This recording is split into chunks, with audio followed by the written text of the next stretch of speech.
Here's a quick rundown of today's top stories, Thursday, December 19th.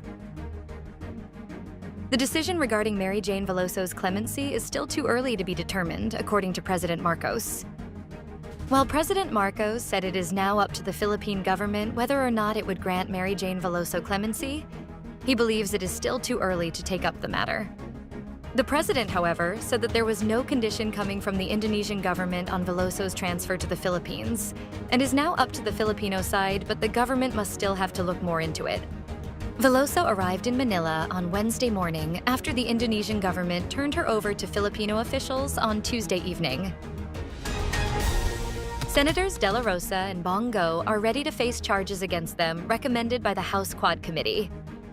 Senators Christopher Bongo and Ronald Bato Dela Rosa said they are ready to face any possible charges that would be filed against them now that the House of Representatives Quad Committee has recommended the filing of crimes against humanity against them and former President Rodrigo Duterte.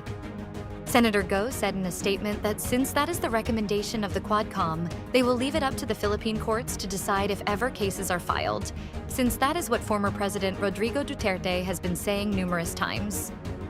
Dela Rosa, former Philippine National Police Chief and the chief implementer of Duterte's bloody war on drugs, also said he is no longer surprised at the recommendation of the House panel. Nevertheless, he said they are confident that the courts in the country will judge them fairly. Marcos is determined to restore and sign the 2025 budget before the end of the year. President Marcos is keen on restoring the proposed 2025 national budget to its original shape before signing it before the end of the year, as there were many changes from the initial request. The president stated that he wants to be very sure that the budget for 2025 is directed at the important projects that the government has prioritized, and secondly, that there are stronger safeguards on spending for those different projects. The low-pressure area east of Mindanao could reintensify into a tropical depression in 24 hours, according to PAGASA.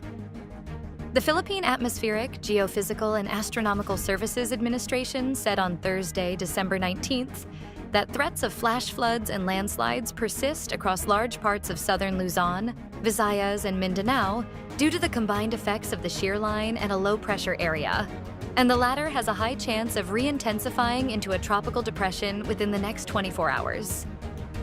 PAGASA weather specialist Benison Estareja said that the low-pressure area was located 245 kilometers east of Surigao del Norte, around 3 a.m. Estareja pointed out that as the low-pressure area's circulation improves and remains over warm waters, the likelihood of it redeveloping into a tropical depression is high. If this happens, it would again be named Caribbean.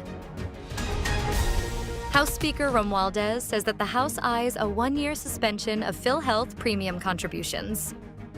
Speaker Martin Romualdez announced on Wednesday night, December 18th, that the House of Representatives will be pushing for a one-year suspension of the monthly premium contributions among members of the Philippine Health Insurance Corporation. In a speech on the final session day of Congress this year, Romualdez says this is pending an inquiry to determine if the agency's financial stability can support such a move. Romualdez further said that the lower chamber is expected to conduct a thorough and impartial investigation into how PhilHealth's funds are being managed at the start of 2025. New infrastructure projects is set to boost tourism and trade across the country.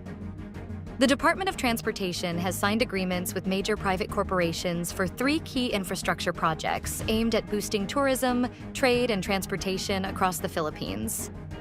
According to the Department of Finance, the public-private partnership projects include the Bohol-Panglao International Airport, the new Dumaguete and Siargao airports, and the new Cebu International Container Port. The U.S. Pentagon states that China has expanded its nuclear force and strengthened its ties to Russia. China is expanding its nuclear force, has increased military pressure against Taiwan, and has strengthened its ties with Russia over the past year, according to a Pentagon report on Wednesday that details actions accelerating key areas of conflict with the United States. The report, however, also notes that the recent rash of corruption allegations within China's powerful Central Military Commission, which oversees the People's Liberation Army, is hurting Beijing's military growth and could slow its campaign to modernize. Regarding Russia, the report said China has supported Russia's war against Ukraine and sold Russia dual-use items that Moscow's military industry relies on. Dual-use items can be used for both civilian and military purposes. The Festa Kpop exhibit was launched in Bonifacio Global City.